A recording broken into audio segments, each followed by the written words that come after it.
Diffusé depuis l'auditorium du centre de conférence à Salt Lake City, Utah, voici la session du dimanche matin de la 192e conférence générale d'octobre de l'Église de Jésus-Christ des Saints des Derniers Jours, avec des orateurs choisis parmi les autorités générales et les officiers généraux de l'Église. La musique de cette session sera interprétée par le Tabernacle Choir à Temple Square. Cette émission est diffusée à titre de service public par Bonneville Distribution. Tout enregistrement, toute reproduction, transcription ou autre utilisation de cette émission sans autorisation écrite sont interdits. Dallin Oaks, premier conseiller dans la première présidence de l'Église, dirigera cette session.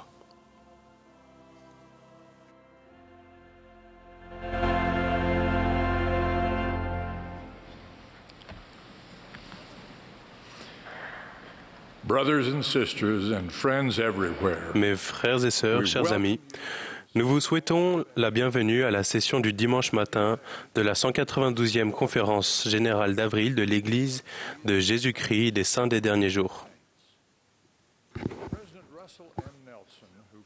Le président Nelson, qui préside la conférence, m'a demandé de diriger cette session. Nous adressons nos salutations à toutes les personnes qui suivent cette conférence à la radio, à la télévision, sur Internet ou par satellite. La musique de cette session sera interprétée par le Tabernacle Choir à Temple Square, sous la direction de Mac Wilberg, avec Brian Mathias et Andrew Unsworth à l'orgue. Le chœur a ouvert cette session en chantant « Louange à Dieu » et interprétera à présent « Saint en avant, armé de foi en Christ ». Shane Bowen, des 70, fera ensuite la prière d'ouverture, puis le chœur chantera « Je sais qu'il vit, mon Rédempteur ».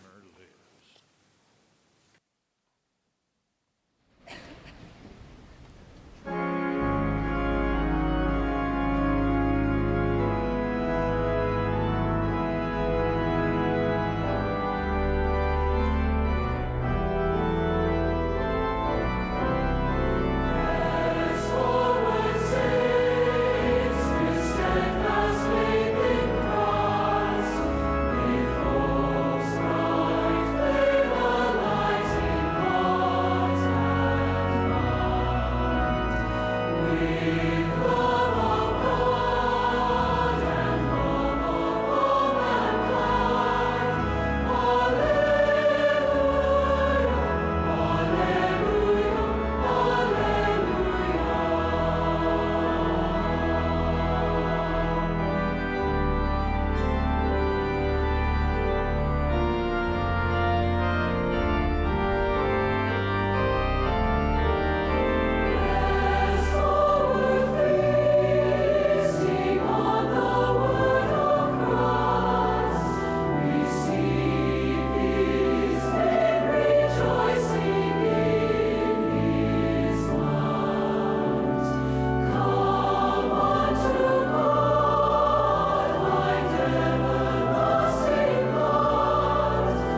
Our kind Father in heaven, Notre joyfully cher Père we bow our céleste, heads before avec joie, nous inclinons la tête en ce jour de sabbat. Nous sommes reconnaissants, Père céleste, d'être réunis ici et à travers le monde pour te louer, et toi et ton Fils Jésus-Christ. Nous sommes reconnaissants, Père céleste, pour la famille. Nous sommes reconnaissants que tu es notre Père. Nous sommes reconnaissants d'être frères et sœurs. Nous prions que nous puissions nous aimer les uns les autres, que nous nous servions les uns les autres, que nous soyons gentils envers les uns les autres. Nous sommes reconnaissants, Père, d'assister à cette conférence générale. Nous sommes heureux que tu aies appelé dans ces derniers jours des prophètes, des voyants et des révélateurs pour nous guider dans cette œuvre à travers le monde. Nous te prions, Père, pendant cette conférence, que nous puissions écouter attentivement pour être capables d'être instruits et édifiés et sanctifiés. Et ensuite prendre ce que nous avons appris et agir en toute sainteté devant toi. Nous sommes reconnaissants, Père, pour notre prophète, le président Nelson, pour sa bonté, pour la direction qu'il reçoit pour cette Église. Et nous disons ces choses et invoquons ton esprit d'être avec nous au nom de Jésus-Christ. Amen.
Nous aurons à présent le plaisir d'entendre Todd Christopherson du Collège des 12 apôtres. Il sera suivi d'Amy Wright, deuxième conseillère dans la présidence générale de la primaire. Puis nous entendrons Gary Stevenson du Collège des 12 apôtres et Michael Ringwood des 70.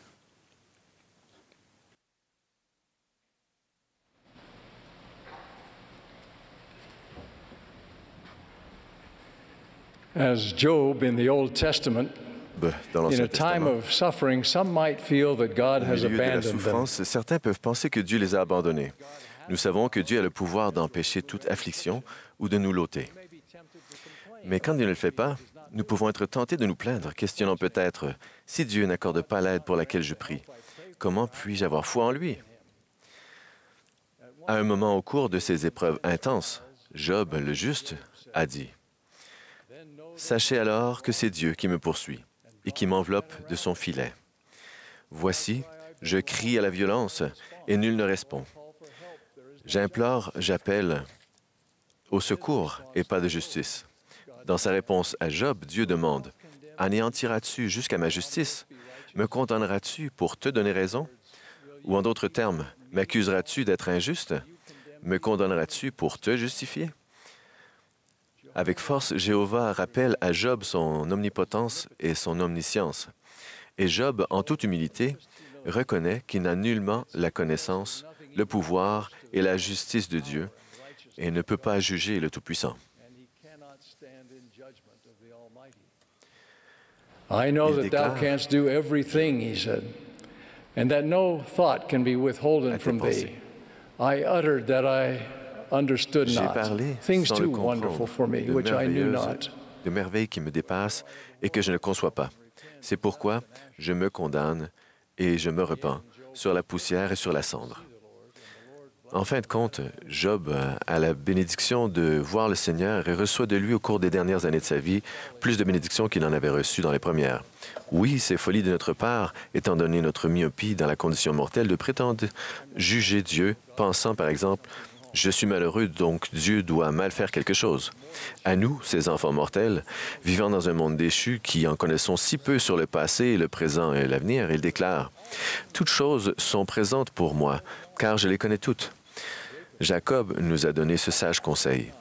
Ne cherchez pas à conseiller le Seigneur, mais à prendre conseil de lui. Car voici, vous savez vous-même qu'il gouverne toutes ses œuvres avec sagesse et avec justice, et avec une grande miséricorde. Certains comprennent mal les promesses de Dieu, pensant à tort que l'obéissance à ses lois produit des résultats précis selon un calendrier précis. Ils se disent, si je fais diligemment une mission à plein temps, Dieu me donnera un mariage heureux et des enfants. Ou si je m'abstiens de faire mes devoirs scolaires le jour du sabbat, Dieu me donnera de bonnes notes. Ou si je paie la dîme, Dieu me fera trouver un travail, le travail que je désire. Si la vie ne se déroule pas précisément de cette façon ou selon le calendrier prévu, ils se sentent trahis par Dieu. Mais les choses ne sont pas aussi mécaniques dans l'économie divine. Nous ne devons pas considérer le plan de Dieu comme un distributeur automatique nous permettant, 1, de choisir une bénédiction souhaitée, 2, d'insérer une somme requise de bonnes œuvres et 3, d'obtenir une commande rapidement livrée. Dieu honorera véritablement ses alliances et les promesses qu'il a faites à chacun de nous. Nous ne devons pas nous inquiéter à ce sujet. Le pouvoir expiatoire de Jésus-Christ qui est descendu au-dessous de tout et puis est monté aux cieux et qui possède tout pouvoir tant dans les cieux que sur la terre garantit que Dieu peut tenir ses promesses et qu'il le fera. Il est essentiel d'honorer et d'obéir à ses lois, mais toutes les bénédictions liées à l'obéissance à la loi ne sont pas façonnées, modelées et ne se produisent pas selon notre calendrier et nos attentes. Nous faisons de notre mieux, mais nous devons lui laisser la gestion des bénédictions tant temporelles que spirituelles. Brigham Young a expliqué que sa foi ne reposait pas sur l'obtention de certains résultats ou certaines bénédictions, mais sur son témoignage et sa relation avec Jésus-Christ. Il a dit, « Ma foi n'est pas placée sur l'œuvre du Seigneur dans les îles de la mer, ni sur le fait qu'il a conduit les gens ici, ni sur les faveurs qu'il accorde à ce peuple-ci ou ce peuple-là, ni sur une bénédiction reçue ou non reçue. Mais ma foi est placée sur le Seigneur Jésus-Christ, et de lui j'ai reçu ma connaissance. » Notre repentir, notre obéissance, nos sacrifices et nos bonnes œuvres ont de l'importance. Nous voulons être comptés parmi les personnes décrites par Éther comme étant toujours abondantes en bonnes œuvres. Ce n'est pas tant en raison d'un quelconque décompte conservé dans les livres de comptes célestes. Ces choses ont de l'importance parce qu'elles nous engagent dans l'œuvre de Dieu et sont le moyen par lequel nous œuvrons avec lui à notre transformation de l'homme naturel en saint. Ce que notre Père céleste nous offre, c'est lui-même et son Fils. Une relation étroite et durable avec eux, par la grâce et la médiation de Jésus-Christ, notre Rédempteur. Nous sommes les enfants de Dieu, mis à part pour l'immortalité et la vie éternelle. Notre destinée est d'être ses héritiers, co-héritiers de Christ. Notre Père est disposé à guider chacun de nous sur le chemin des alliances et en nous donnant des étapes adaptées à nos besoins personnels et à son plan pour notre bonheur suprême avec lui. Nous pouvons espérer recevoir une confiance et une foi grandissante en notre Père céleste et en son Fils, un sentiment croissant de leur amour et le réconfort et l'inspiration constant du Saint-Esprit. Néanmoins, ce chemin n'est facile pour aucun de nous. Le raffinement nécessaire est trop important pour que cela soit facile. Jésus a dit, « Je suis le vrai cep, et mon Père est le vigneron. Tout sarment qui est en moi et qui ne porte pas de fruit, il le retranche. Et tout sarment qui porte du fruit, il l'émonde, afin qu'il porte encore plus de fruits. » Par nécessité, le processus de purification dirigé par Dieu est parfois déchirant et douloureux. Pour rappeler l'expression de Paul, nous sommes co-héritiers de Christ, si toutefois nous souffrons avec lui, afin d'être glorifiés avec lui. Alors, au milieu du feu du fondeur, au lieu de nous mettre en colère contre Dieu, rapprochons-nous de lui.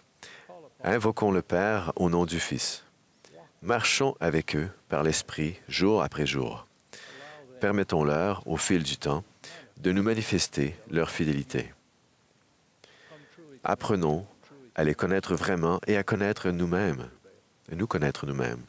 Laissons Dieu prévaloir. Le Sauveur nous a rassurés. Écoutez celui qui est l'avocat auprès du Père, qui plaide votre cause devant lui, disant, « Père, vois les souffrances et la mort de celui qui n'a commis aucun péché, en qui tu te complais. Vois le sang de ton Fils qui a été versé, le sang de celui que tu as donné, afin que toi-même tu sois glorifié. C'est pourquoi, Père, épargne ceux-ci, mes frères, qui croient en moi, afin qu'ils viennent à moi et qu'ils aient la vie éternelle. » Examinons quelques exemples d'hommes et de femmes, de fidèles, qui ont fait confiance à Dieu. Certaines de ces bénédictions promises sont déversées sur eux durant leur vie ou dans la mort. Leur foi ne reposait pas sur ce que Dieu a fait ou n'a pas fait dans certaines circonstances ou à un moment donné, mais sur le fait qu'ils savaient qu'il est un Père bienveillant et que Jésus-Christ est leur fidèle Rédempteur. Quand Abraham était sur le point d'être sacrifié par les prêtres égyptiens d'Elkana, il a supplié Dieu de le sauver, et Dieu l'a fait. Abraham vécut et devint le père des fidèles, et sa postérité a béni toutes les familles de la terre. Plus tôt, sur ce même autel, ce même prêtre avait offert 3 vierges qui, à cause de leur vertu, n'avaient pas voulu se prosterner pour adorer des dieux de bois ou de pierre. Elles moururent en martyrs. Joseph d'autrefois, vendu comme esclave dans sa jeunesse par ses propres frères, s'est tourné vers Dieu dans ses souffrances.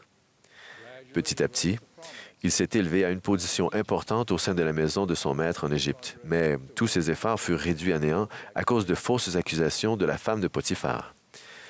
Joseph aurait pu se dire, « La prison, c'est ce que j'obtiens pour avoir respecté la loi de chasteté. » Mais au lieu de cela, il s'est tourné vers Dieu et il prospéra même en prison. Joseph fut de nouveau déçu lorsque le prisonnier qui était devenu son ami en dépit de sa promesse envers Joseph, l'oublia complètement lorsqu'il fut rétabli à son poste de confiance au sein de la cour de Pharaon. Finalement, le Seigneur intervint et Joseph devint la personne la plus puissante et la plus respectée après Pharaon, ce qui permit à Joseph de sauver la maison d'Israël et beaucoup d'autres personnes. Pour sûr, Joseph pourrait attester que toute chose concourt au bien de ceux qui aiment Dieu. Abinadi était déterminé à remplir sa mission divine. Il a dit, « J'ai fini mon message. Et alors, peu importe ce qui m'arrive, du moment que je suis sauvé. » Il est mort en martyr, mais assurément, il a été sauvé dans le royaume de Dieu. Et Alma, son précieux converti, a changé le cours de l'histoire néphite précédant la venue du Christ. En réponse à leurs supplications, Alma et Amulek furent délivrés de la prison d'Ammonia et leurs persécuteurs y ont trouvé la mort. Toutefois, plus tôt, ces mêmes persécuteurs avaient jeté les femmes croyantes et leurs enfants dans une fournaise. Alma, témoin de cette horrible agonie, avait été contraint par l'Esprit de ne plus utiliser le pouvoir de Dieu pour les sauver des flammes, afin que Dieu les reçoive à lui en gloire.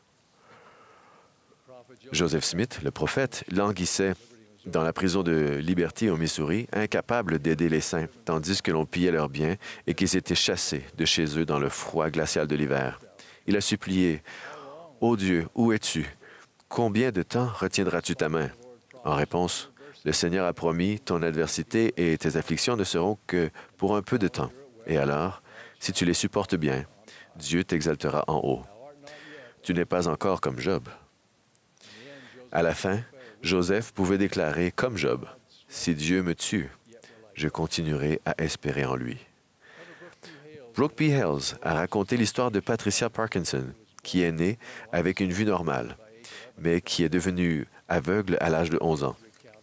Frère Hales raconte, « Je connais Pat depuis de nombreuses années, et je lui ai récemment dit que j'admirais le fait qu'elle soit toujours positive et heureuse. » Elle a répondu, « Tu ne m'as pas vu chez moi. J'ai mes moments. J'ai eu des épisodes assez graves de dépression et j'ai beaucoup pleuré. » Néanmoins, elle a ajouté, « Dès que j'ai commencé à perdre la vue, étrangement, j'ai su que mon Père céleste et le Sauveur étaient avec ma famille et moi. » Aux gens qui me demandent si je suis en colère parce que je suis aveugle, je réponds, « Contre qui je serais en colère? Notre Père céleste est avec moi dans cette épreuve et je ne suis pas seul.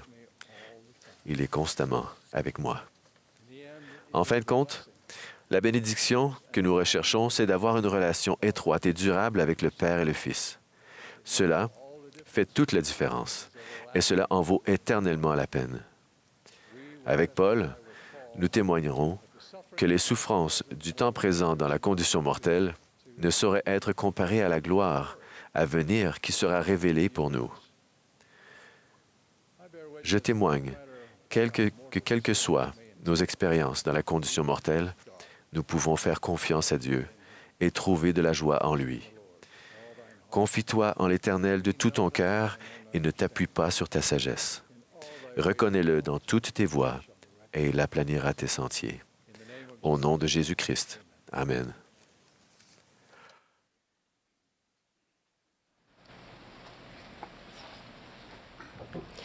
Il y a quelques années, lors d'une réunion de famille, mon neveu William, alors âgé de 8 ans, a demandé à notre fils aîné, Brighton, s'il voulait jouer au ballon avec lui. Brighton a répondu avec enthousiasme, « Oui, avec plaisir. » Après avoir joué pendant un bon moment, Brighton a lancé le ballon et a accidentellement cassé l'une des vieilles jardinières de ses grands-parents.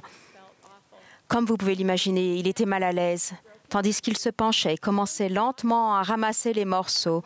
William s'est approché de son cousin et l'a tendrement tapoté dans le dos. Il l'a ensuite consolé en lui disant « Ne t'inquiète pas, Brighton, j'ai déjà cassé quelque chose chez grand-mère et grand-père. » Et grand-mère a passé son bras autour de mon épaule et m'a dit « Ce n'est pas grave, William, tu n'as que 5 ans. » Ce à quoi Brighton a répondu « Mais William, j'en ai 23 ans, j'en ai 23. » Les Écritures nous en apprennent beaucoup sur la manière dont notre Sauveur Jésus-Christ nous aidera, quel que soit notre âge, à réparer les choses brisées de notre vie. Il peut guérir les relations brisées avec Dieu ou avec autrui et réparer les parties physiques ou émotionnelles brisées en nous. Alors que le Sauveur enseignait dans le temple, les scribes et les pharisiens lui amenèrent une femme. Nous ne connaissons pas toute son histoire. Nous savons seulement qu'elle avait été surprise en flagrant délit d'adultère. Bien souvent, les Écritures ne contiennent qu'une petite partie de la vie des personnes qu'elles mentionnent. Et d'après cette partie, nous avons parfois tendance à exalter ou à condamner. Il est impossible de comprendre la vie de quelqu'un par un seul moment magnifique ou par une déception regrettable au regard de l'opinion publique. Le but de ces récits scripturaires est de nous permettre de voir que le Christ était la réponse à l'époque comme il l'est de nos jours. Il connaît toute notre histoire ainsi que nos capacités et nos vulnérabilités et il sait exactement ce que nous endurons. La réponse du Christ à cette fille précieuse de Dieu a été « Je ne te condamne pas non plus, va et ne pêche plus ». Une autre façon de dire « Va et ne pêche plus » pourrait être « Va et change ». Le Sauveur l'invitait à se repentir, à changer son comportement et ses relations, ce qu'elle ressentait envers elle-même et dans son cœur. Grâce à Jésus-Christ, notre décision d'aller et de changer nous permet d'aller de l'avant et de guérir, car il est la source de la guérison pour tout ce qui est brisé dans notre vie.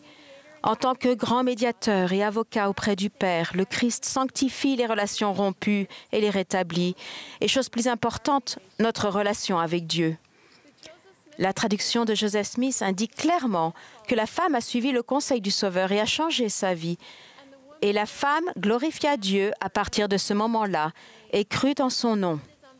Il est dommage que nous ne connaissions pas son nom, ni d'autres détails sur sa vie après cet événement, parce que son repentir et son changement ont dû nécessiter beaucoup de détermination et d'humilité, ainsi qu'une grande foi au Seigneur Jésus-Christ. Nous savons par contre qu'elle croyait en son nom et comprenait qu'elle n'était pas hors de portée de son sacrifice infini et éternel. Dans Luc, chapitre 15, nous lisons la parabole d'un homme qui avait 2 fils. Le fils cadet demanda à son père la part de son héritage, partit pour un pays lointain et gaspilla ses biens par une vie de débauche. Lorsqu'il eut tout dépensé, une grande famine survint dans ce pays et il commença à se trouver dans le besoin. Il alla se mettre au service d'un des habitants du pays qui l'envoya dans ses champs garder les pourceaux. Il aurait bien voulu se rassasier des carouges que mangeaient les pourceaux, mais personne ne lui en donnait. Étant rentré en lui-même, il se dit « Combien de mercenaires chez mon père ont du pain en abondance, et moi, ici, je meurs de faim. Je me lèverai, j'irai vers mon père, et je lui dirai « Mon père, j'ai péché contre le ciel et contre toi. Je ne suis plus digne d'être appelé ton fils. Traite-moi comme l'un de tes mercenaires. » Et il se leva et alla vers son père. Comme il était encore loin, son père le vit et fut ému de compassion et courut se jeter à son cou et le baisa. Le fait que le père ait couru vers son fils est important. La blessure personnelle que le fils avait infligée à son père était certainement profonde. De même, il se peut que le père ait été sincèrement gêné par les actions de son fils. Alors, pourquoi le père n'a-t-il pas attendu que son fils vienne lui demander pardon? Pourquoi n'a-t-il pas attendu une offrande de restitution ou de réconciliation avant d'accorder son pardon et son amour? C'est une chose sur laquelle j'ai souvent médité. Le Seigneur nous enseigne que pardonner à notre prochain est un commandement universel. Moi, le Seigneur, je pardonne à qui je veux pardonner, mais de vous, il est requis de pardonner à tous les hommes. Accorder le pardon demande énormément de courage et d'humilité. Cela requiert aussi du temps. Cela exige que nous placions notre foi et notre confiance dans le Seigneur et assumions la responsabilité de l'état de notre cœur. C'est là que réside l'importance et le pouvoir de notre libre arbitre. En parlant du Père dans la parabole du Fils prodigue, le Sauveur souligne que le pardon est l'un des dons les plus nobles que nous puissions nous accorder les uns aux autres, et plus particulièrement à nous-mêmes. Soulager son cœur grâce au pardon n'est pas toujours facile, mais c'est possible grâce au pouvoir habilitant de Jésus-Christ. Dans Actes chapitre 3, nous découvrons un homme né boiteux que l'on portait et que l'on plaçait tous les jours à la porte du temple appelé la Belle, pour qu'il demandât l'aumône à ceux qui entraient dans le temple. Le mendiant boiteux avait plus de 40 ans et avait passé toute sa vie dans cet état apparemment sans fin de besoins et d'attentes, car il dépendait de l'aide et de la générosité d'autrui. Cet homme, voyant Pierre et Jean qui allaient y entrer, leur demanda l'aumône. Pierre, de même que Jean, fixa les yeux sur lui et dit « Regarde-nous ». Et il le regardait attentivement, s'attendant à recevoir d'eux quelque chose. Alors Pierre lui dit « Je n'ai ni argent, ni or, mais ce que j'ai, je te le donne. Au nom de Jésus-Christ de Nazareth, lève-toi et marche. » Et le prenant par la main droite, il le fit lever. Et au même moment, ses pieds et ses chevilles devinrent fermes. D'un saut, il fut debout, et il se mit à marcher. Il entra avec eux dans le temple, marchant, sautant et louant Dieu. Souvent, au cours de notre vie, nous ressemblons aux mendiants boiteux à la porte du temple, attendant le Seigneur avec patience, ou parfois avec impatience. Nous attendons une guérison physique ou émotionnelle et des réponses qui pénètrent la partie la plus profonde de notre cœur. Nous attendons un miracle. Se confier en l'Éternel peut devenir un moment sacré et saint, une occasion de polissage et de raffinement pendant laquelle nous apprenons à connaître le Sauveur d'une manière profondément personnelle.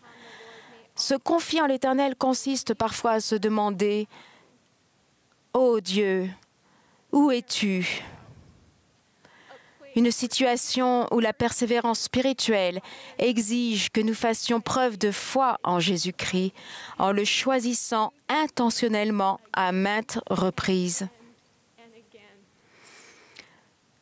J'en ai fait l'expérience et je comprends ce genre d'attente.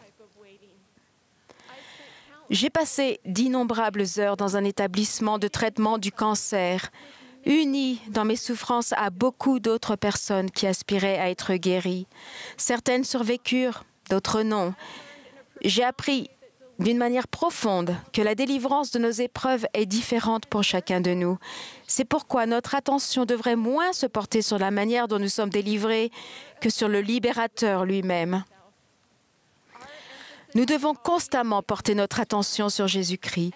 Exercer sa foi au Christ signifie faire confiance non seulement à la volonté de Dieu, mais aussi à son calendrier, car il sait exactement et précisément ce dont nous avons besoin et à quel moment, lorsque nous nous soumettons à la volonté du Seigneur, comme le mendiant boiteux à la porte du temple, nous recevons finalement beaucoup plus que ce que nous avions désiré. Mes chers amis, nous avons tous dans notre vie quelque chose de brisé qui doit être réparé ou guéri.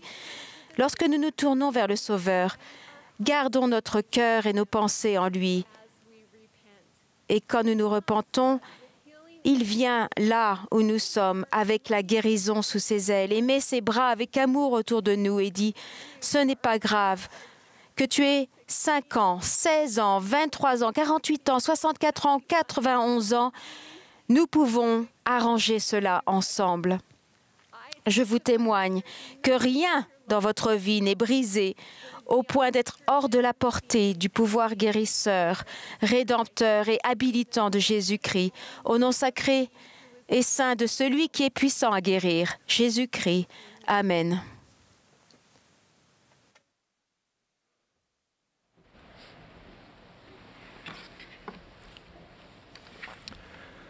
Imaginez-vous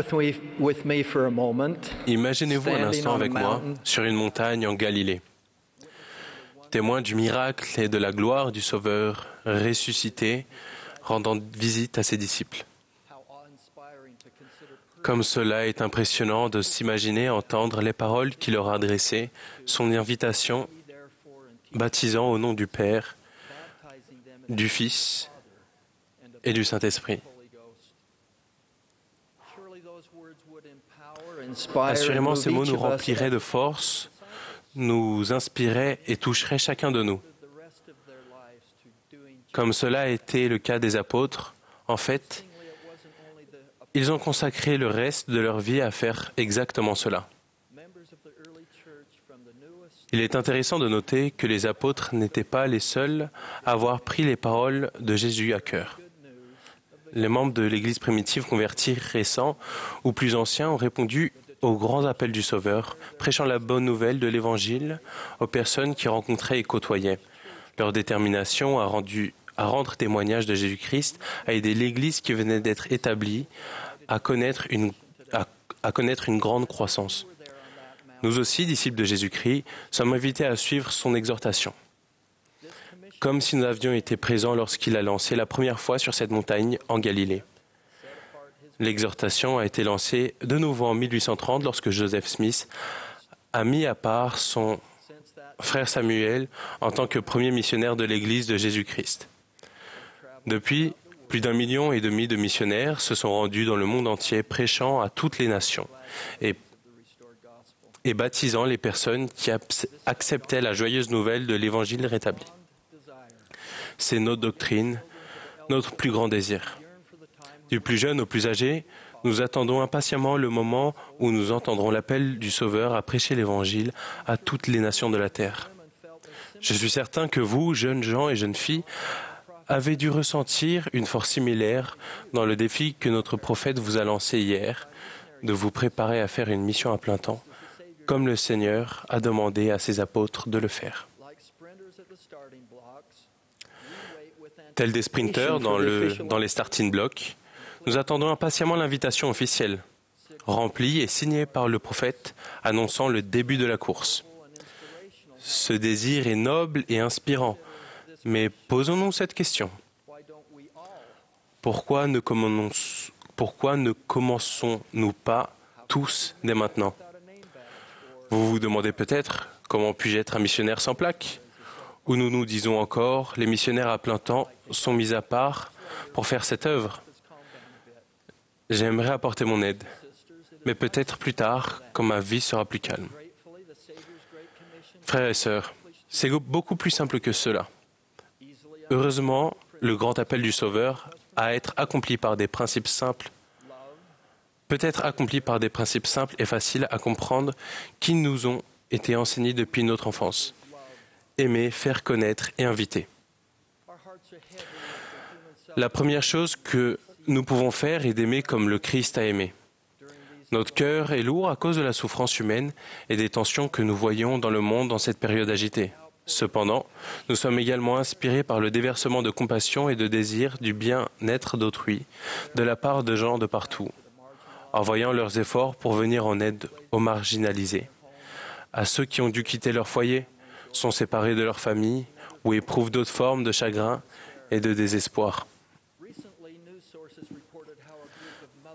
Récemment, un article d'actualité rapportait qu'en Pologne, un groupe de mères, par souci pour les familles désespérées qui fuyaient leur pays, avait laissé des poussettes tout équipées, bien alignées, sur un quai de gare, prêtes pour les mères réfugiées et les enfants qui en auraient besoin à leur sortie du train près de la frontière.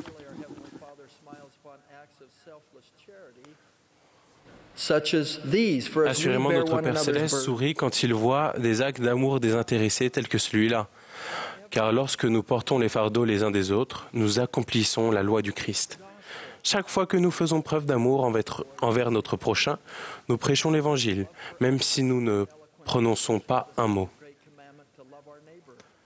L'amour d'autrui est une expression éloquente du second grand commandement d'aimer notre prochain. Il démontre le processus de raffinement que le Saint-Esprit opère sur notre âme.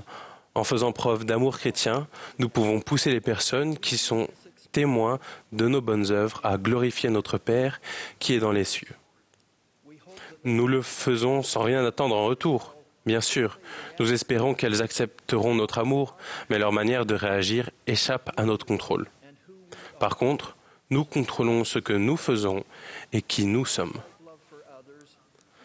Par l'amour chrétien, nous prêchons les vérités glorieuses de l'Évangile du Christ, qui change la vie et nous participons de manière significative à l'accomplissement de son grand commandement.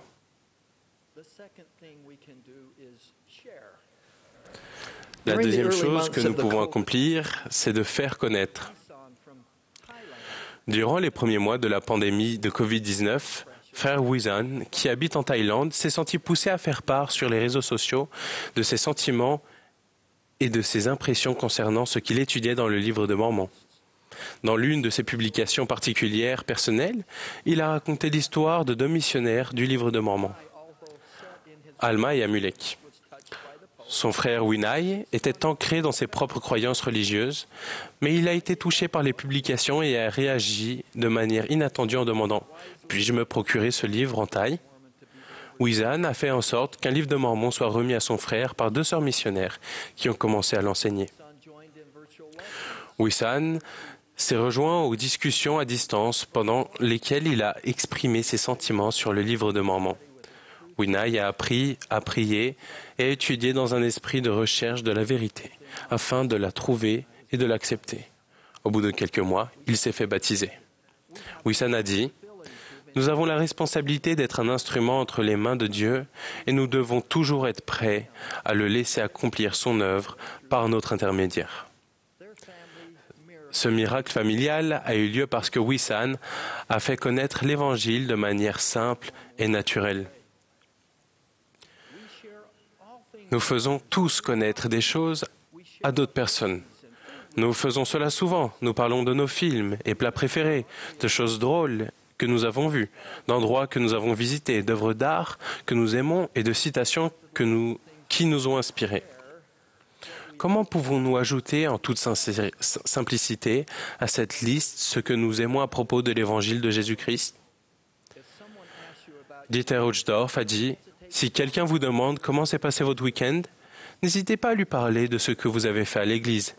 Parlez des petits-enfants qui se sont tenus devant l'assemblée et ont chanté avec enthousiasme comment ils essayent de ressembler à Dieu.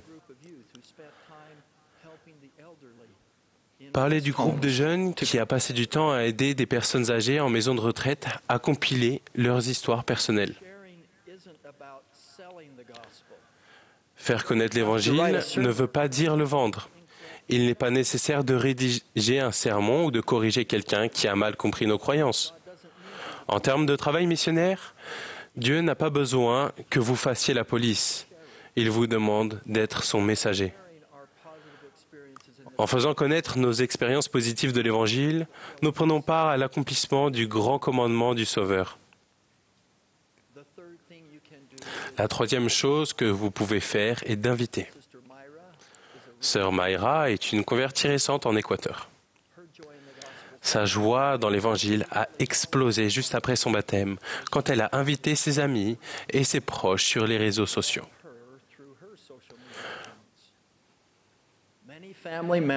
Beaucoup de membres de sa famille et d'amis ont vu des publications et ont posé des questions. Myra a discuté avec eux, les invitant souvent à rencontrer les missionnaires chez elle.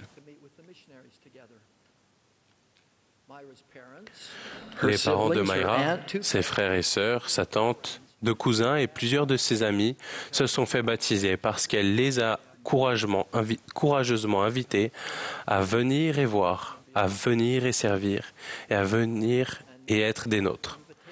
Grâce à ces invitations spontanées et naturelles, plus de 20 personnes ont accepté son invitation à se faire baptiser afin de devenir membres de l'Église de Jésus-Christ. Cela s'est produit parce que Sœur Myra a simplement invité les gens à faire l'expérience de la joie qu'elle ressent en étant membre de l'Église. Les invitations que nous pouvons lancer sont innombrables. Nous pouvons inviter les gens à venir et voir une réunion de Sainte Seine, une activité de paroisse, une vidéo en ligne qui explique l'Évangile de Jésus-Christ.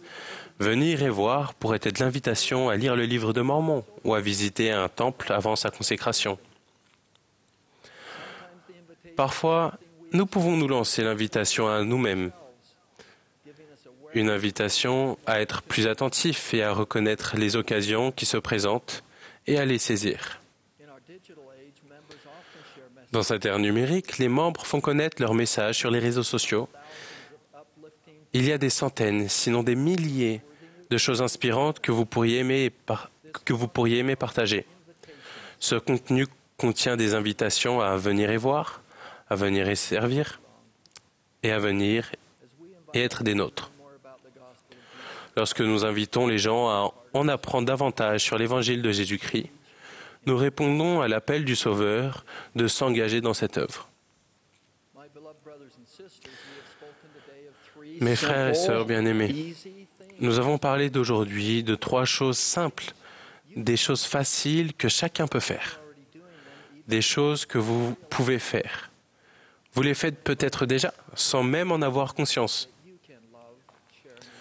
Je vous invite à trouver des moyens d'aimer, de faire connaître et d'inviter.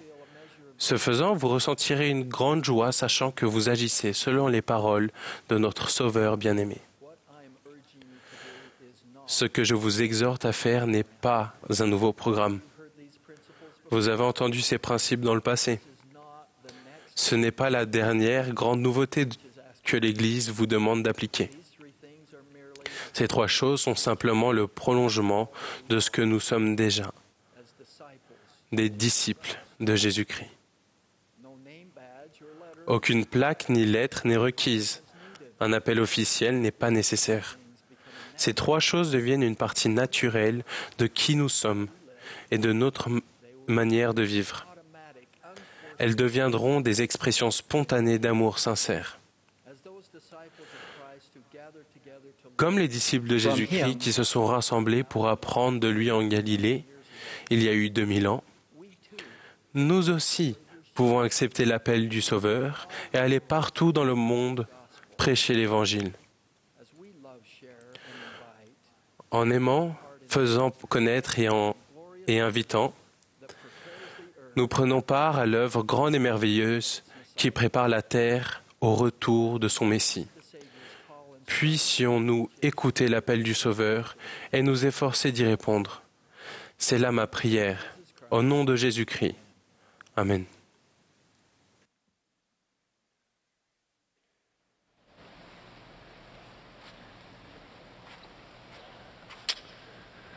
For God so loved the world that he gave his only begotten Son, that whosoever believeth in him Car should Dieu a not tant aimé perish. le monde qu'il a donné son Fils unique, afin que quiconque croit en lui ne périsse point, mais qu'il ait la vie éternelle. La première fois que j'ai remarqué ce verset, je n'étais ni à l'église, ni lors d'une soirée au foyer. Je regardais un événement sportif à la télévision. Quelle que soit la chaîne que je regardais et quel que soit le match, au moins une personne tenait un panneau sur lequel était écrit Jean 3,16.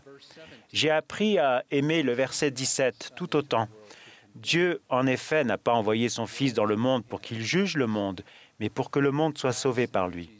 Dieu a envoyé Jésus-Christ, son Fils unique dans la chair, donner sa vie pour chacun de nous. Il l'a fait parce qu'il nous aime, et il a conçu un plan pour que nous retournions tous auprès de lui. Mais il ne s'agit pas d'un plan générique et hasardeux. C'est un plan personnel, créé par un Père céleste aimant qui connaît notre cœur, notre nom et qui sait ce qu'il veut que nous fassions. Pourquoi croyons-nous cela?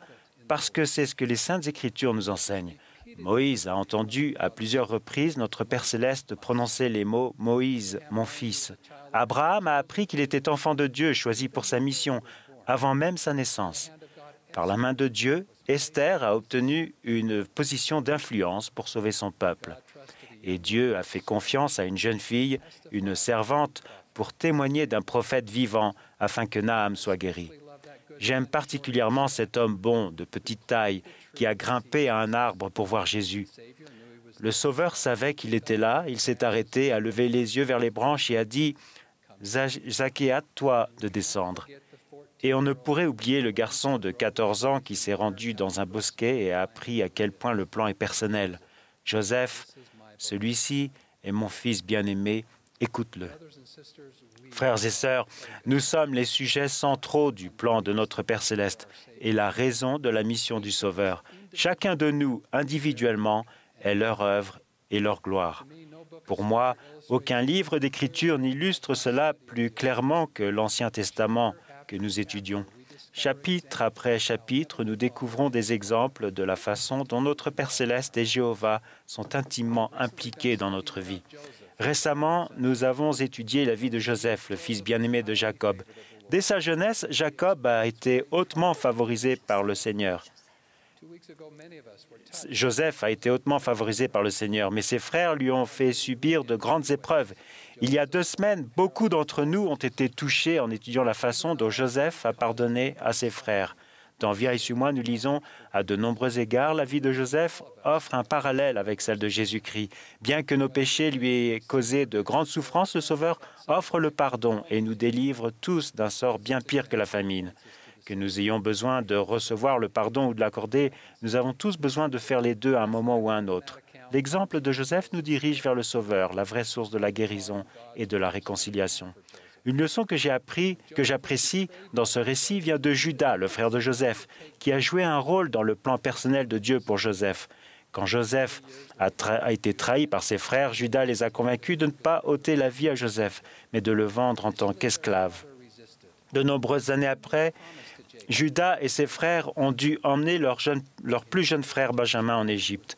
Leur père s'y est d'abord opposé, mais Judas a promis à Jacob qu'il ramènerait Benjamin.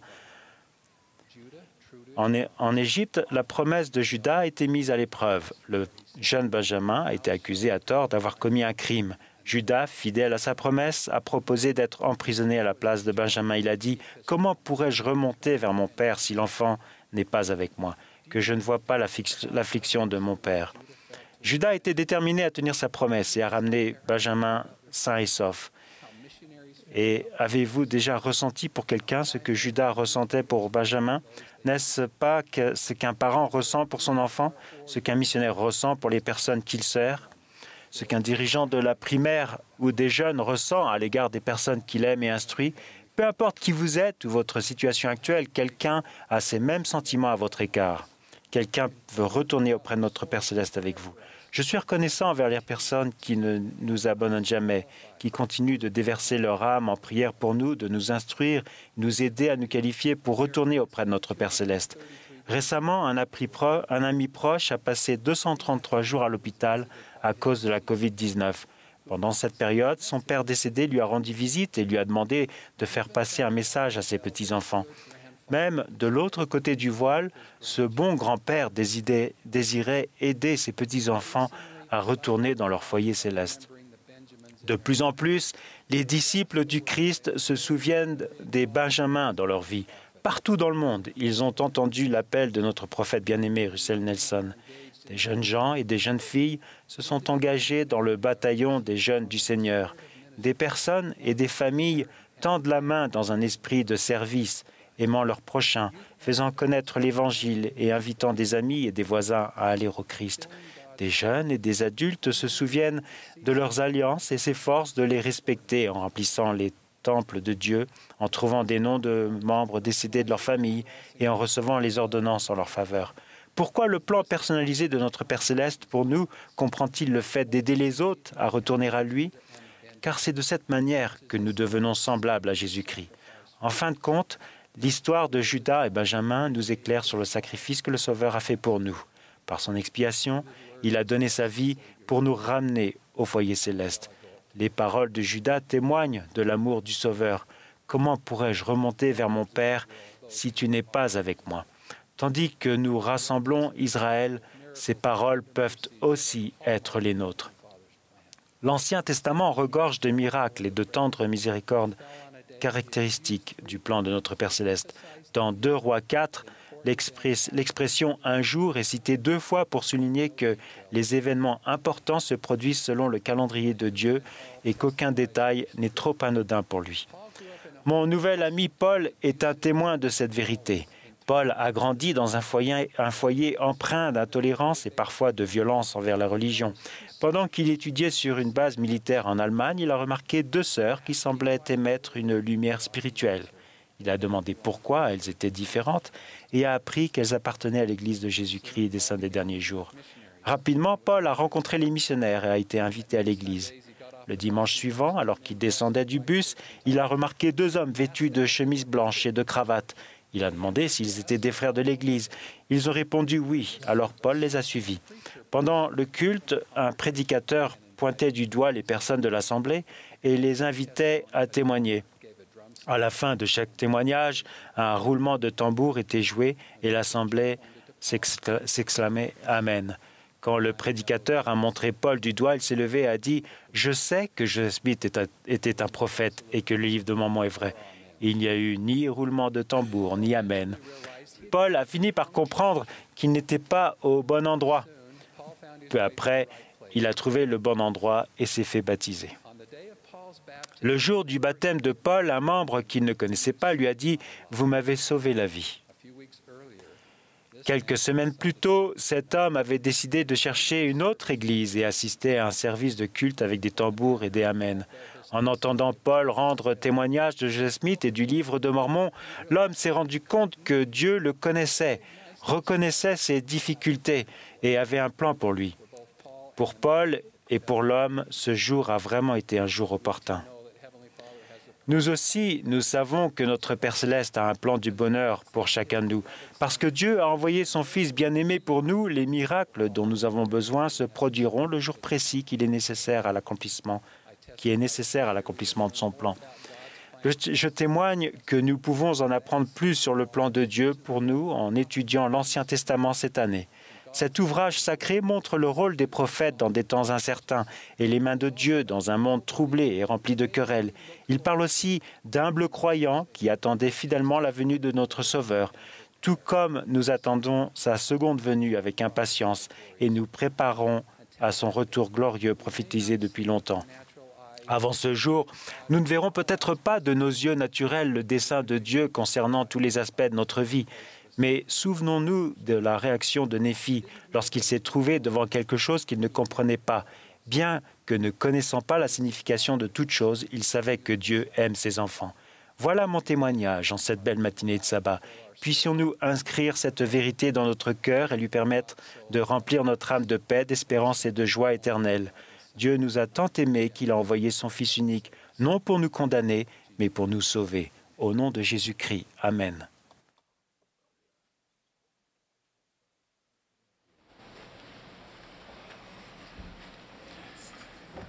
Au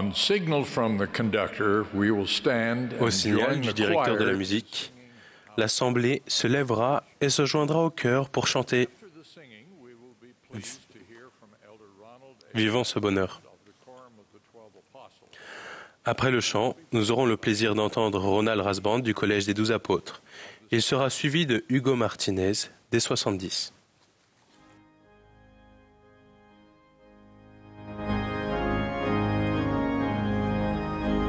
This is the Sunday morning session of the 192nd Annual General Conference. Vous assistez à la session du dimanche matin de la 192e conférence générale d'avril de l'Église de Jésus-Christ des Saints des Derniers Jours.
Brothers and sisters, at this glorious Frères Easter et sœurs, season, en cette glorieuse période de Pâques, nous sommes vraiment bénis de nous réunir et de recevoir les conseils et les directives des serviteurs de Dieu.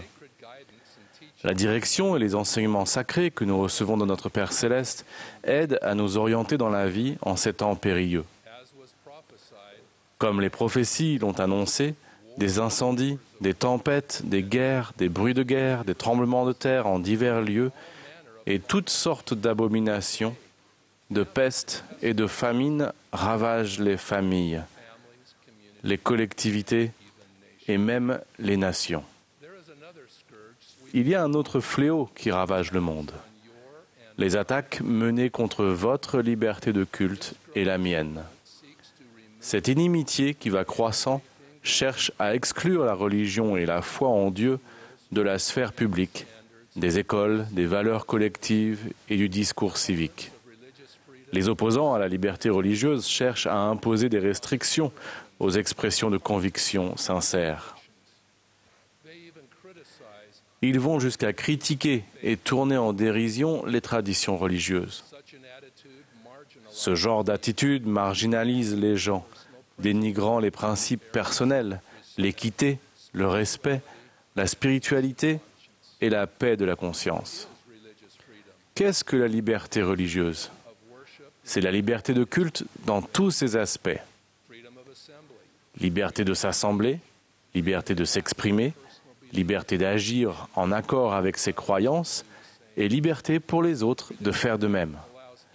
La liberté de culte permet à chacun de nous de décider par nous-mêmes ce que nous croyons, comment nous vivons et agissons selon notre foi et ce que Dieu attend de nous. Les efforts menés pour restreindre une telle liberté de culte ne sont pas nouveaux. Tout au long de l'histoire, des gens de foi ont souffert âprement entre les mains d'autres personnes. Les membres de l'Église de Jésus-Christ des Saints des derniers jours ne font pas exception. Depuis nos débuts, de nombreuses personnes cherchant Dieu ont été attirées vers cette Église en raison de ses enseignements de la doctrine divine, notamment la foi en Jésus-Christ et en son expiation, le repentir, le plan du bonheur et la seconde venue de notre Seigneur.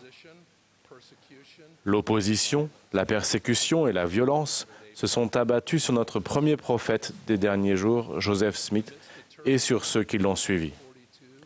En 1842, au milieu des troubles, Joseph a publié 13 principes fondamentaux de l'Église grandissante, parmi lesquels celui-ci.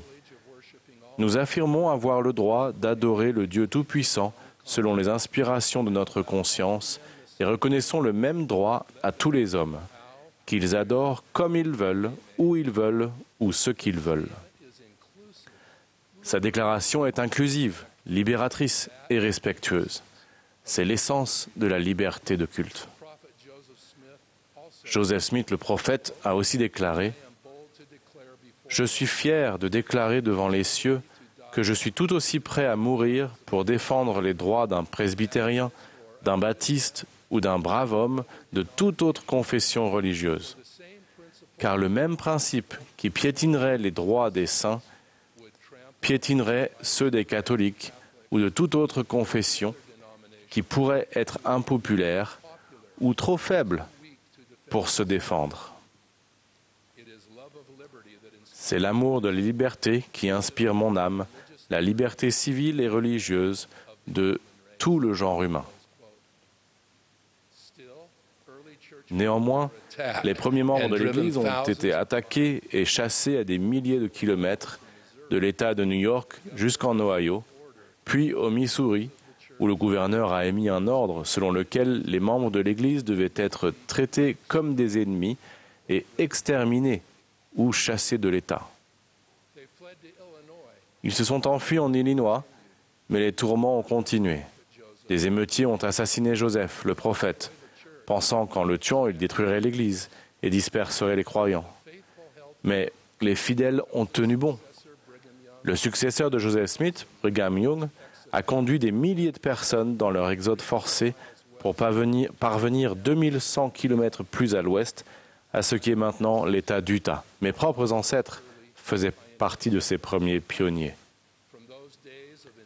Depuis cette époque de persécution intense, l'Église du Seigneur a grandi régulièrement jusqu'à compter près de 17 millions de membres, dont bien plus de la moitié vivent en dehors des États-Unis.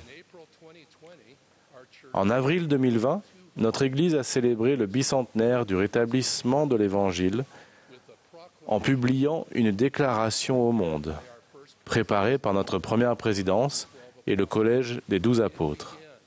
Elle commence par ces mots. « Nous déclarons solennellement que Dieu aime ses enfants dans chaque nation du monde. »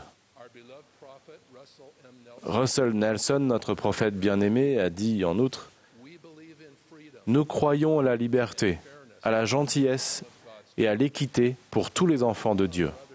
Nous sommes tous frères et sœurs, chacun enfant d'un Père céleste aimant.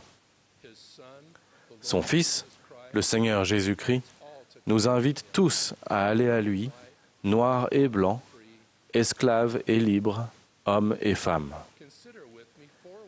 Considérez avec moi 4 façons dont la liberté de culte est profitable à la société et aux personnes.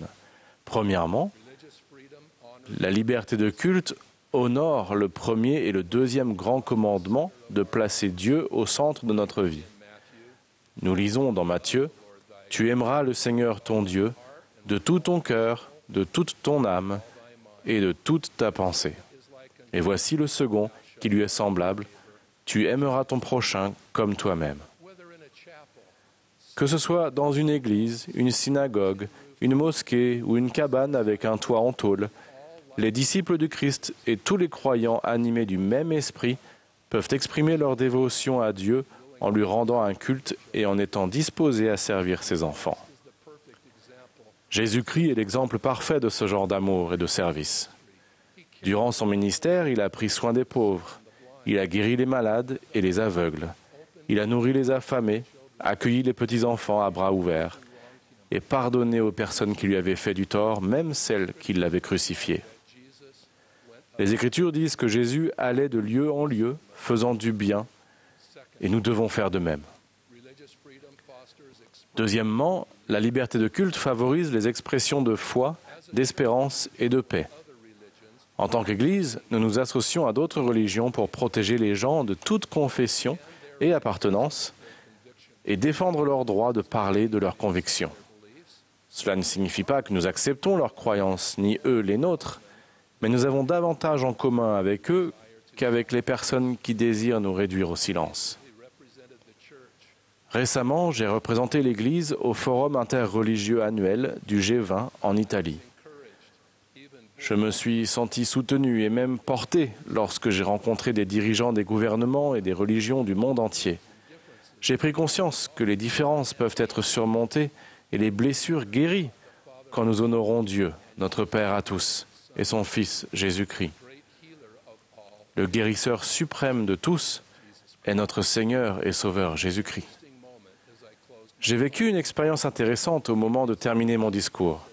Les 7 orateurs précédents n'avaient pas terminé le leur d'une manière propre à leur tradition religieuse ou au nom de Dieu.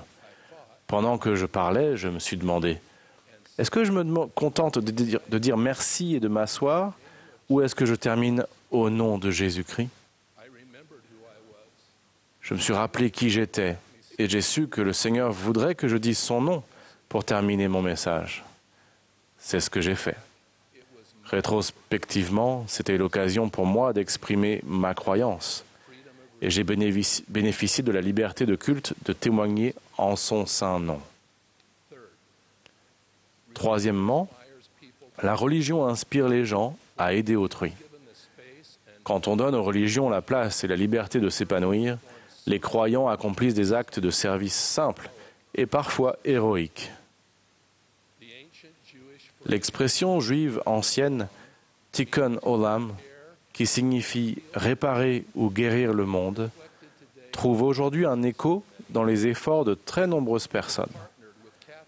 Nous avons travaillé en partenariat avec Caritas International, une œuvre de bienfaisance catholique, avec le Secours islamique et avec nombre d'autres organisations juives, hindoues, bouddhistes, sikhs ou chrétiennes, telles que l'Armée du Salut et la National Christian Foundation.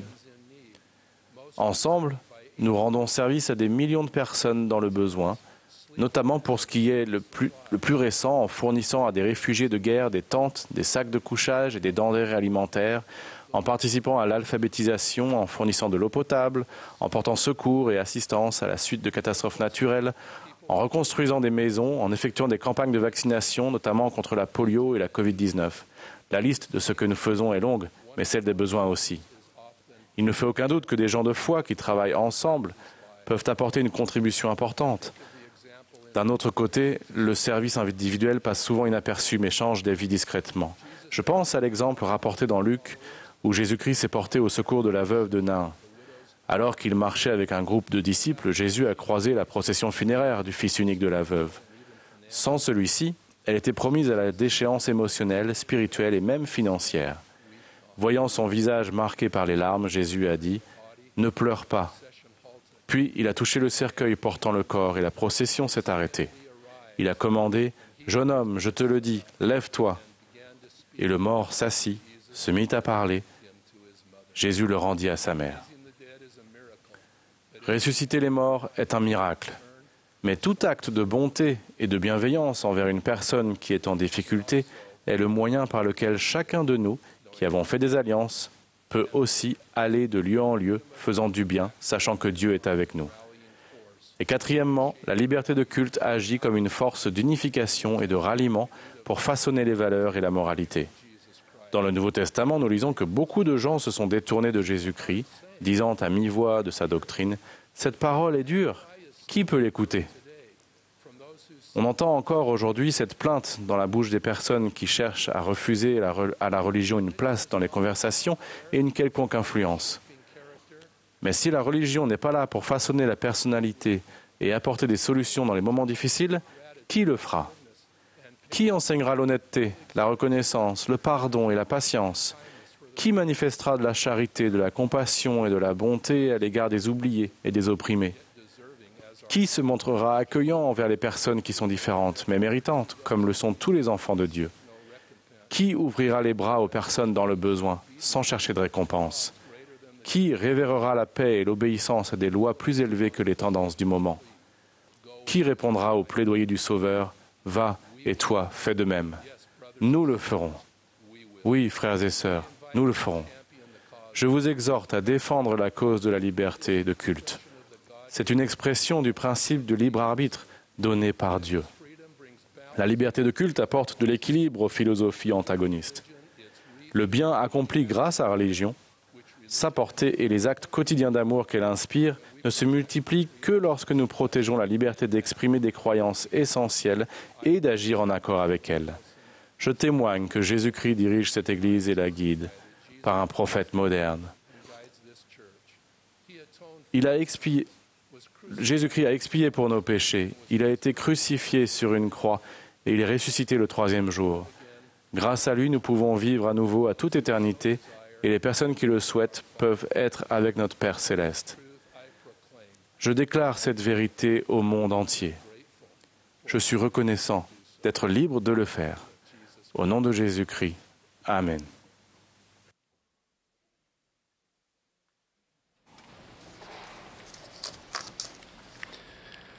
Je veux parler de l'autonomie et de la manière dont elle peut être enseignée aux enfants et aux jeunes. L'autonomie peut être perçue comme un sujet qui concerne les adultes. J'ai appris que les adultes sont plus à même de devenir autonomes lorsque leur enseigné l'évangile de Jésus-Christ et qu'ils ont mis en pratique sa doctrine et ses principes chez eux, dans leur enfance et leur adolescence. Et en voici une de meilleures illustrations tirée de la vie réelle. Wilfried Vanny, ses 7 frères et sœurs et sa mère se sont joints à l'église à Abidjan, Côte d'Ivoire, quand il avait 6 ans. Il a été baptisé à l'âge de 8 ans. Son père, le principal soutien financier de la famille, est mort lorsque Wilfried avait 11 ans. Bien qu'affecté par la situation de sa famille, Wilfried a décidé de continuer ses études avec les encouragements de sa mère et le soutien de l'église. Il a obtenu son diplôme d'études secondaires et a été missionnaire à plein temps dans la mission de Cape Coast, Ghana, où il a appris l'anglais. Après sa mission, il est allé à l'université et a obtenu un diplôme en comptabilité et en finance. Bien qu'il ait eu du mal à trouver un emploi dans ces domaines, il en a trouvé dans l'industrie du tourisme et de l'hôtellerie. Il a commencé en tant que serveur dans un hôtel 5 étoiles, mais son désir ardent de s'améliorer l'a poussé à en prendre davantage jusqu'à devenir réceptionniste bilingue. Quand un nouvel hôtel a ouvert, il a été embauché en tant que responsable de la réception de nuit. Plus tard, il s'est inscrit à BYU Pathway Connect et suit actuellement un cursus pour obtenir un certificat dans le tourisme et l'hôtellerie. Il souhaite un jour diriger un hôtel haut de gamme. Wilfried subvient aux besoins de sa compagne éternelle et de leurs 2 enfants.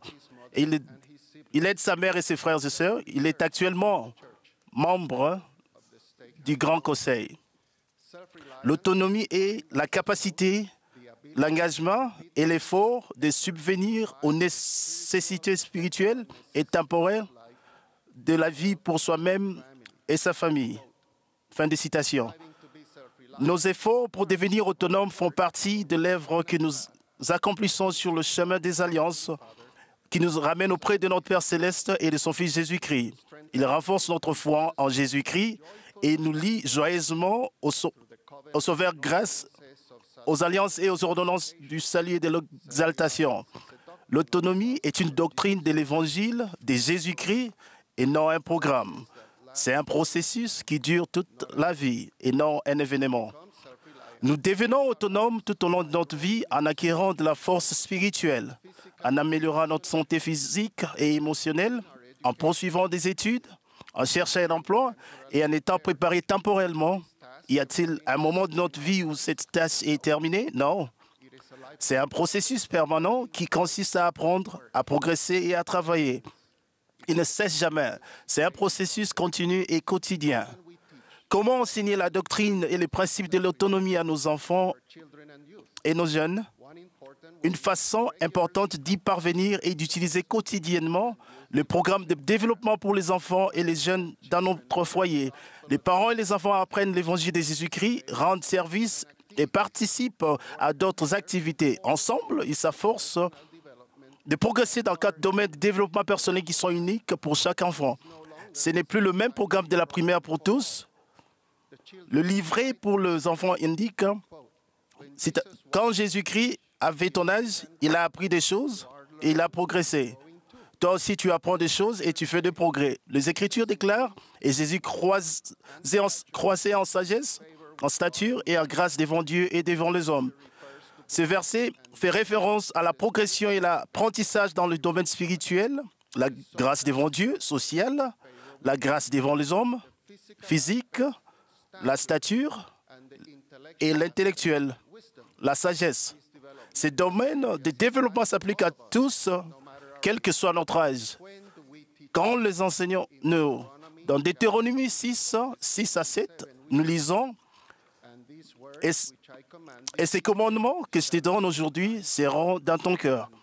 Tu les inculqueras à tes enfants et tu en parleras quand tu seras dans ta maison, quand tu iras en voyage, quand tu te coucheras et quand tu te lèveras. » Nous enseignons ces choses aux enfants par notre bon exemple, en travaillant et en servant avec eux, en étudiant les Écritures et en suivant les enseignements de Jésus-Christ donnés par le prophète. J'ai indiqué dans le programme de développement pour les enfants et les jeunes, les enfants choisissent des buts différents dans chacun des 4 domaines de développement. Il est important qu'ils se fixent leurs propres buts dans chaque domaine. Les parents et les dirigeants peuvent enseigner, conseiller et soutenir. Par exemple, notre petite-fille Miranda est très motivée par l'idée de progresser spirituellement grâce au cours quotidien du séminaire matinal. Son intérêt est né en attendant des commentaires positifs d'autres élèves du séminaire de sa paroisse. Sa mère n'a pas besoin de la réveiller pour le cours. Elle se lève toute seule et se joue à la vidéoconférence à l'heure fixée, qu'il est 6h20 du matin, parce qu'elle a pris de bonnes habitudes qui l'aident à agir ainsi. Mes propres parents m'ont dit récemment que Miranda s'exprime maintenant davantage quand on leur rend visite, car elle a pris confiance en elle. Ce sont des leçons de vie et une progression qui donne des résultats notables. Les parents, les grands-parents, les dirigeants et les amis participent à la progression et au développement des enfants. Les frères et sœurs de service pastoral pleins engagés, ainsi que les dirigeants de la prêtrise et des organisations de la paroisse apportent leur soutien. La famille, déclaration monde, stipule, par décret divin, le père doit présider sa famille dans l'amour et la droiture, et a la responsabilité de pouvoir aux besoins vitaux et à la protection de sa famille. La mère a pour première responsabilité d'élever ses enfants. Dans ces responsabilités sacrées, le père et la mère ont l'obligation de s'aider en qualité de partenaires égaux. La famille élargie doit apporter son soutien quand cela est nécessaire. Cette dernière phase désigne en outre les grands-parents. Tandis que nous servons en Afrique de l'Ouest, ma femme Nouria accomplit un travail remarquable en parvenant à servir tout en restant en contact avec notre famille et nos petits-enfants. De l'autre côté de l'océan, elle parvient en utilisant la technologie. Elle lit les livres aux plus jeunes de nos petits-enfants.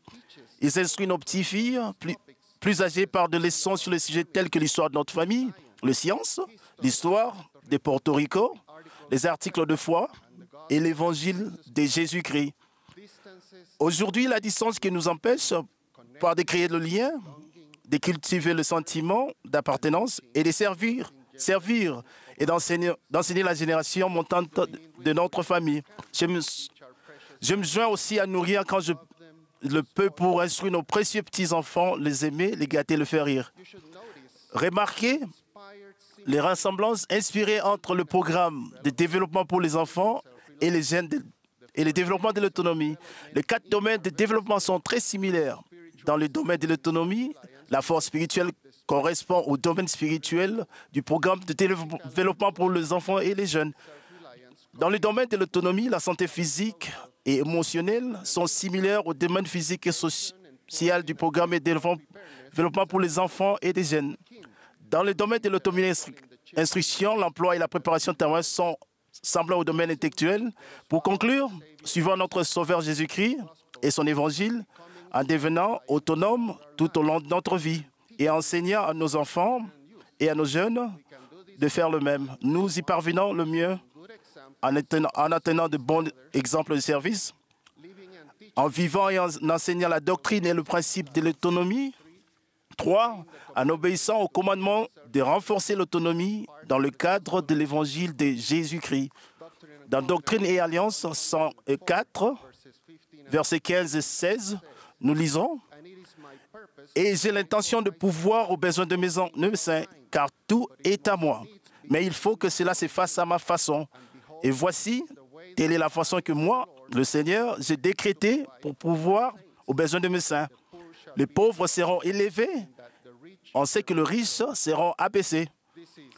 Nous sommes dans l'Église de Jésus-Christ.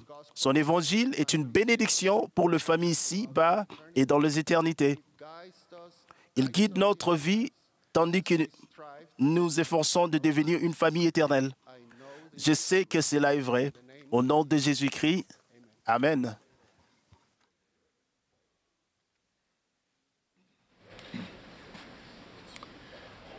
Nous remercions le Tabernacle Choir à Temple Square pour la belle musique qu'il a interprétée ce matin. Le chœur chantera maintenant « S'il était là à mes côtés ». Le dernier orateur de cette session sera Russell Nelson, notre prophète bien-aimé. Après le discours du président Nelson, le chœur chantera cette session en chantant « It is well with my soul ». Ensuite, Benjamin De Hoyos, des 70, fera la prière de clôture.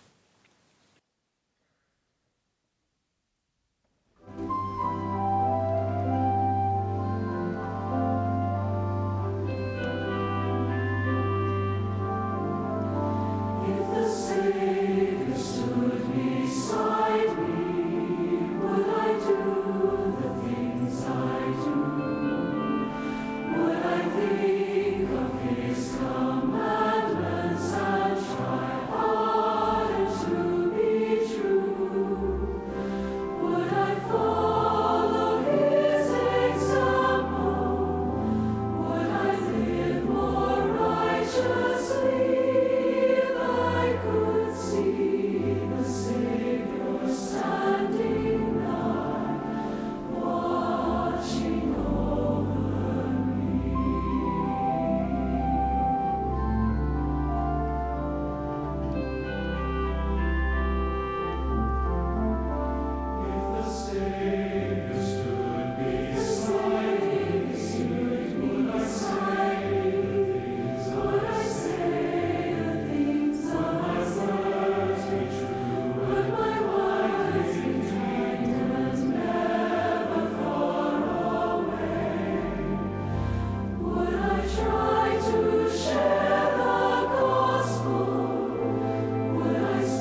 Mes chers frères et sœurs, je vous aime et je chéris cette occasion de m'adresser à vous.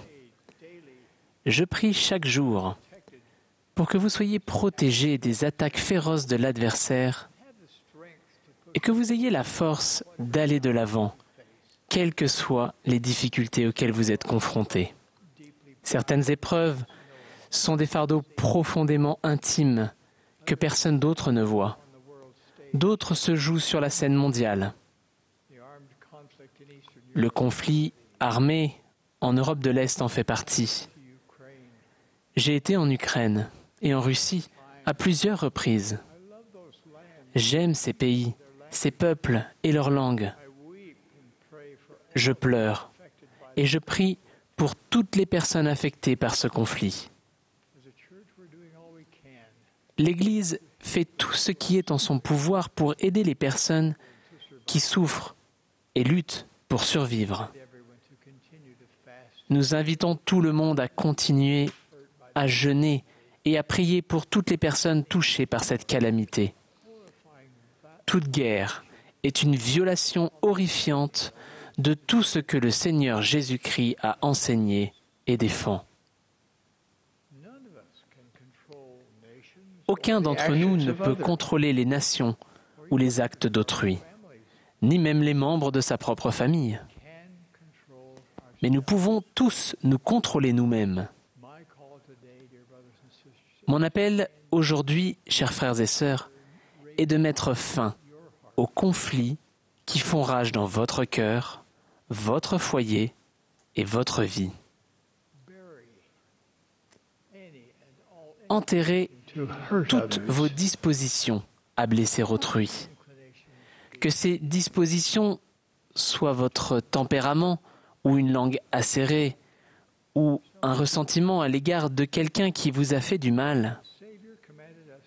Le Sauveur nous a ordonné de tendre l'autre joue, d'aimer nos ennemis et de prier pour ceux qui nous maltraitent. Il peut être douloureux et difficile d'abandonner la colère quand elle nous semble si justifiée. Il peut sembler impossible de pardonner aux personnes dont les actes destructeurs blessent des innocents. Et pourtant, le Sauveur nous a commandé de pardonner à tous les hommes. Nous sommes des disciples du Prince de la paix. Maintenant, plus que jamais, nous avons besoin de la paix que lui seul peut apporter. Comment pouvons-nous espérer la paix dans le monde si, individuellement, nous ne recherchons pas la paix et l'harmonie? Frères et sœurs, je sais que ce que je recommande est difficile, mais les disciples de Jésus-Christ doivent montrer l'exemple au monde entier. Je vous supplie de faire tout ce qui est en votre pouvoir pour mettre fin aux conflits personnels qui font actuellement rage dans votre cœur et dans votre vie. Permettez-moi de souligner cet appel à l'action en évoquant un concept qui m'a été rappelé récemment en regardant un match de basketball. Dans ce match, la première mi-temps a été une bataille en dents de scie entre les deux équipes.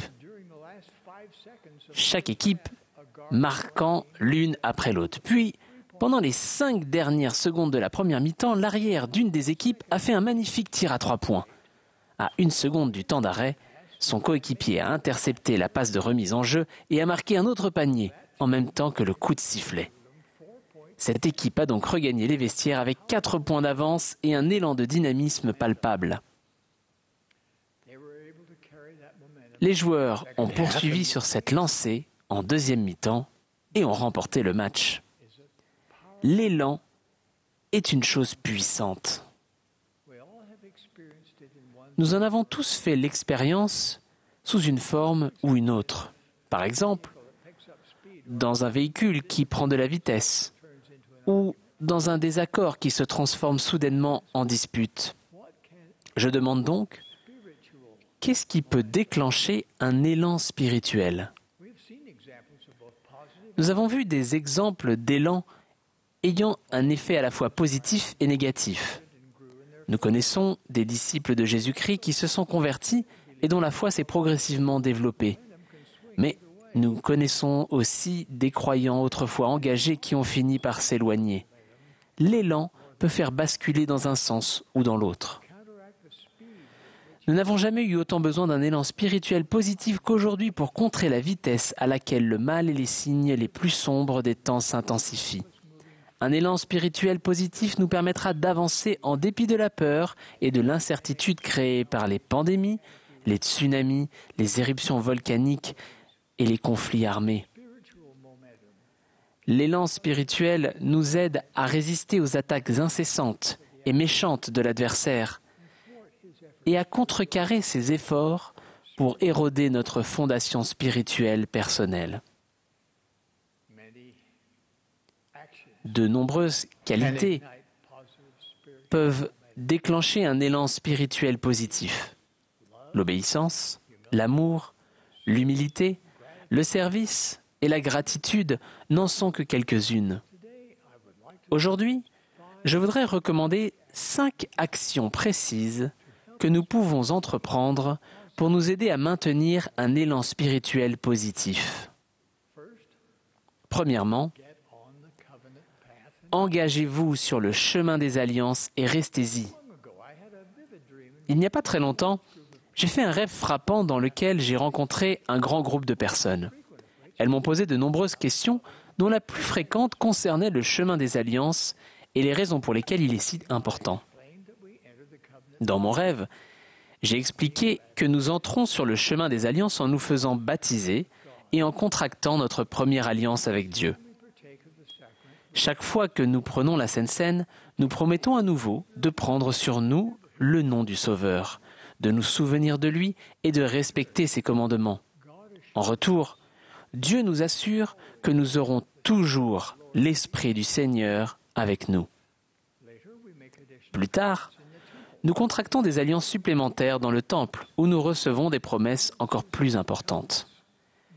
Les ordonnances et les alliances nous donnent accès au pouvoir de Dieu.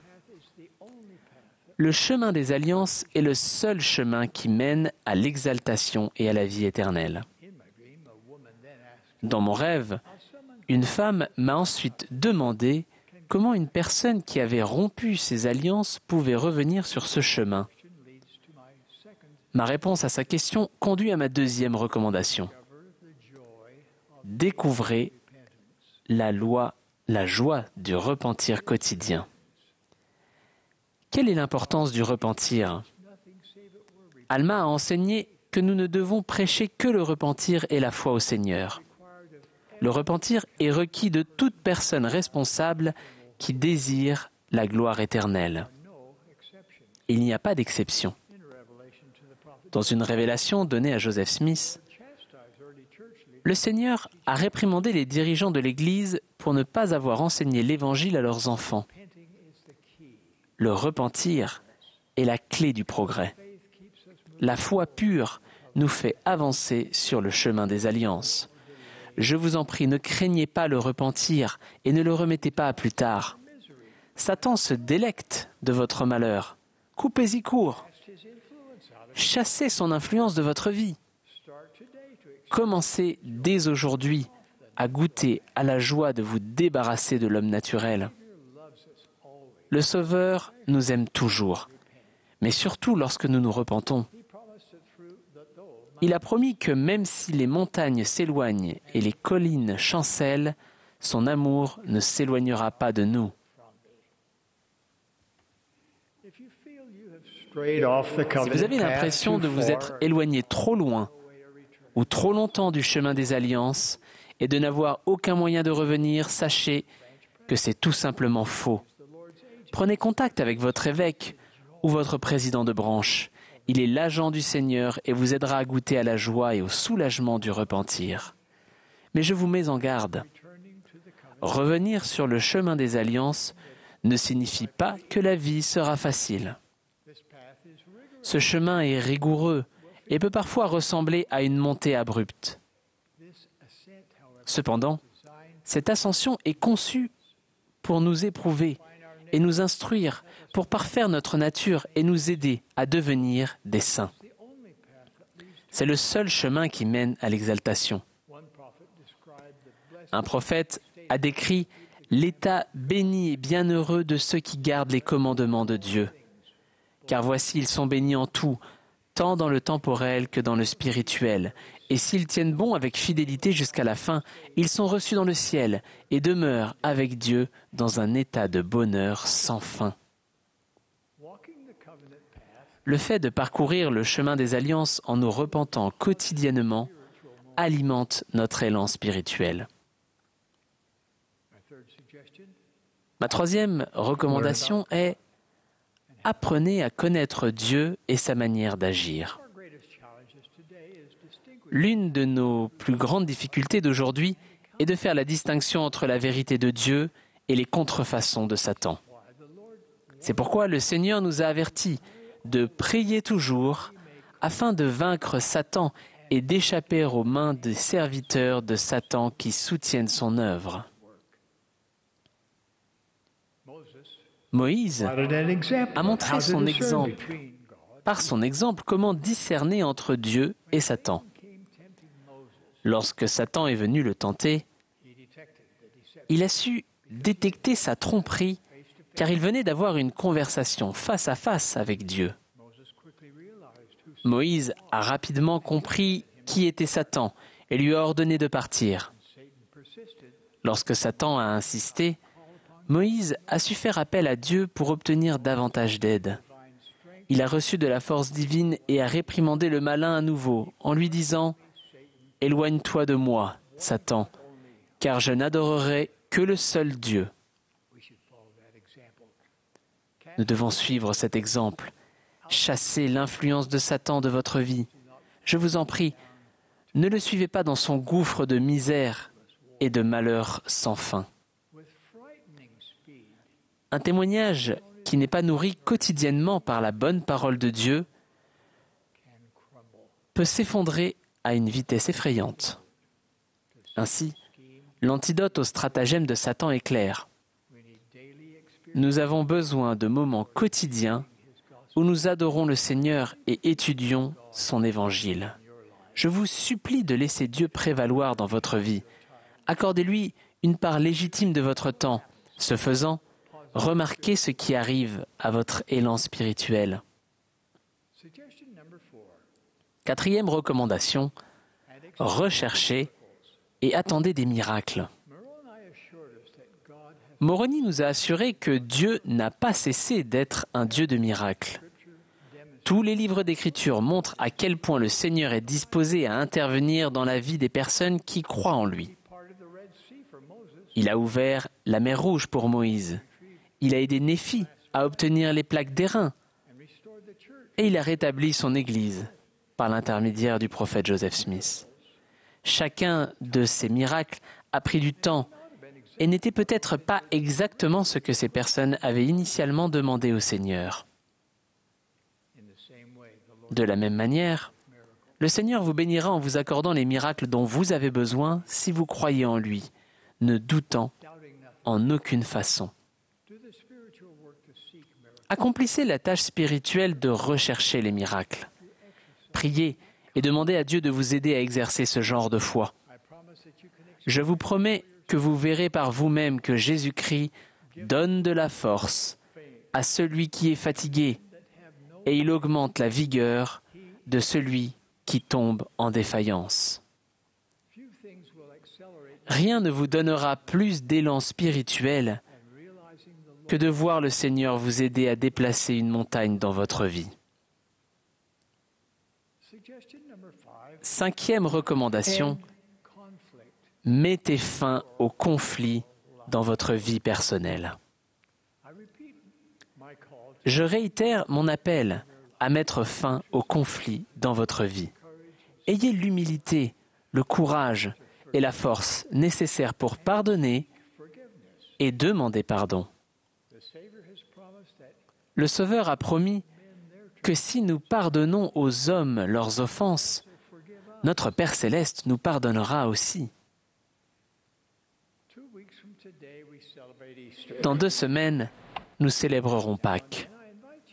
D'ici là, je vous exhorte à chercher à mettre fin à un conflit personnel qui pèse encore sur vous. Existe-t-il un acte de gratitude plus approprié que celui-ci pour remercier Jésus-Christ de son expiation? Si le pardon vous semble actuellement impossible, suppliez Dieu pour que la puissance du sang expiatoire de Jésus-Christ vous aide. Si vous faites cela, je vous promets la paix personnelle et une poussée d'élan spirituel. Lorsque le Sauveur a expié pour toute l'humanité, il a ouvert une voie pour que les personnes qui le suivent bénéficient de son pouvoir de guérison, de renforcement et de rédemption. Ces privilèges spirituels sont accessibles à toute personne qui cherche à l'écouter et à le suivre. Mes chers frères et sœurs, de tout mon cœur, je vous supplie de vous engager sur le chemin des alliances et d'y rester. Goûtez à la joie du repentir quotidien. Apprenez à connaître Dieu et sa manière d'agir. Recherchez et attendez des miracles. Efforcez-vous de mettre fin aux conflits dans votre vie. Si vous travaillez à ces fins, je vous promets que vous serez capable d'avancer sur le chemin des alliances avec un plus grand élan, malgré les obstacles que vous rencontrez. Et je vous promets que vous recevrez une plus grande force pour résister à la tentation, une plus grande tranquillité d'esprit, et que vous serez libérés de la peur et jouirez d'une plus grande unité dans vos familles. Dieu vit, Jésus est le Christ, il vit, il nous aime et il nous aidera. J'en témoigne, au nom sacré de notre Maître et Rédempteur Jésus-Christ. Amen. Whatever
Notre cher Père éternel, nous sommes tellement reconnaissants pour l'esprit que nous avons ressenti, pour les messages inspirants, les témoignages que nous avons reçus lors de cette session du dimanche matin de la conférence générale.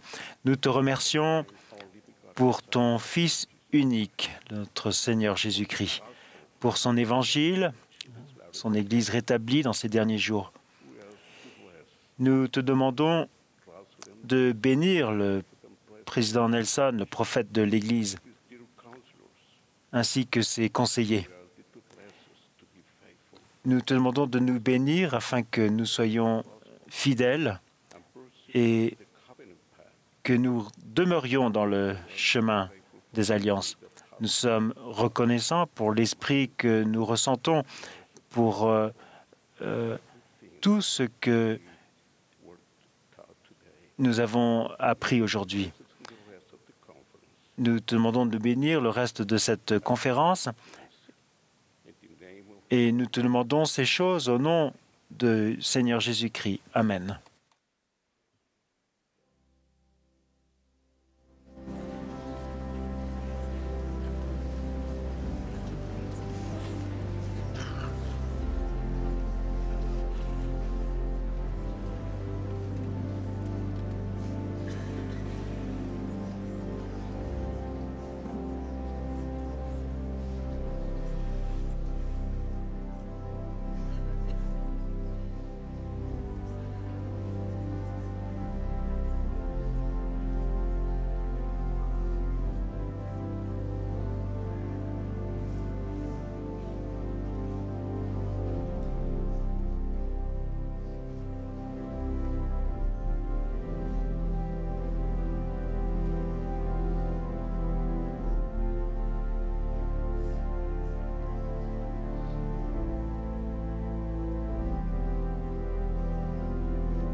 Vous venez d'assister à la session du dimanche matin de la 192e conférence générale d'avril de l'Église de Jésus-Christ des Saints des derniers jours. Les orateurs étaient choisis parmi les autorités générales et les officiers généraux de l'Église. La musique de cette session a été interprétée par le Tabernacle Choir à Temple Square. Cette émission a été diffusée à titre de service public par Bonneville Distribution.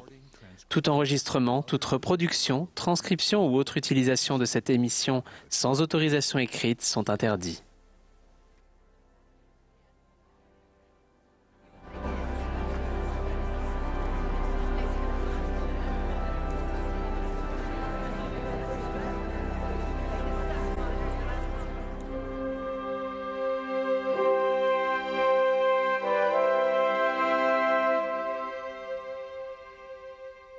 Hello, and thank you for joining millions of people around the world in